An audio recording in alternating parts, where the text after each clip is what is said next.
Good evening, and welcome to Vox News or TV. I'm Winston Williamson, bringing you the latest on a developing story that has sparked national debate. Tonight, we turn our attention to a legal battle involving pro-Palestinian activist Mahmoud Khalil. In a move that has drawn significant attention, Khalil has petitioned a federal court to prevent Columbia University from sharing student disciplinary records related to campus protests with a Republican-led U.S. House of Representatives committee. The request comes amid broader concerns over privacy and political oversight in student activism, but that's not all.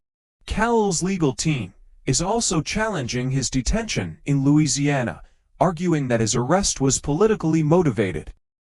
Attorneys claim that Khalil, a lawful permanent U.S. resident, was unfairly targeted by the administration of Republican President Donald Trump for his advocacy work and alleged violation. The high-stakes legal battle unfolding at one of the nation's most prestigious universities.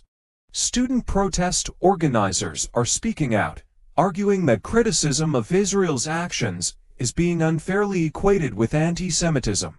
This debate has now reached the federal courts, as pro-Palestinian activist Mahmoud Khalil and 7 Columbia University students have taken legal action to block the release of student disciplinary records related to campus protests. In a lawsuit filed Thursday in Manhattan federal court, the plaintiffs are seeking to prevent Columbia University from complying with a request from the House Education and Workforce Committee, which is demanding records from protest-related incidents.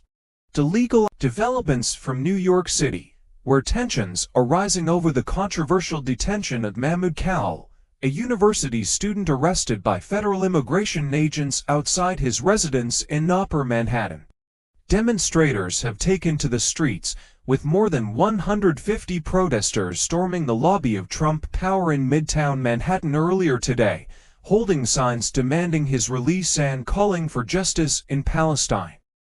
Rights groups and Democratic lawmakers are decrying Khalil's arrest as a blatant act of political repression by the Trump administration. Khalil, notably, has not been charged with a crime. However, the U.S. Justice Department is arguing that his presence in the country could have serious adverse foreign policy consequences.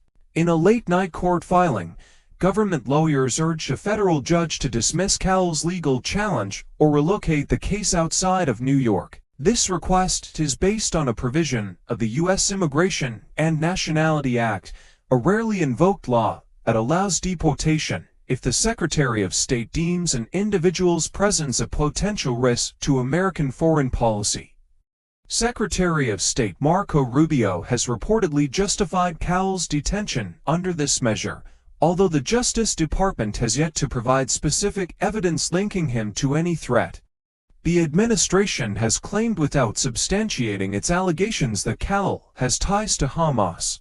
Khalil was initially held in New Jersey before being moved to a detention facility in Louisiana, a move his legal team argues is a strategic attempt to obstruct judicial oversight. His lawyers are set to respond to the government's motion on Friday, while also filing an updated habeas corpus petition demanding his release. Meanwhile, these develop with the latest cycle of violence, triggered by Hamas' attack on Israel on October 7, 2023, has resulted in massive casualties.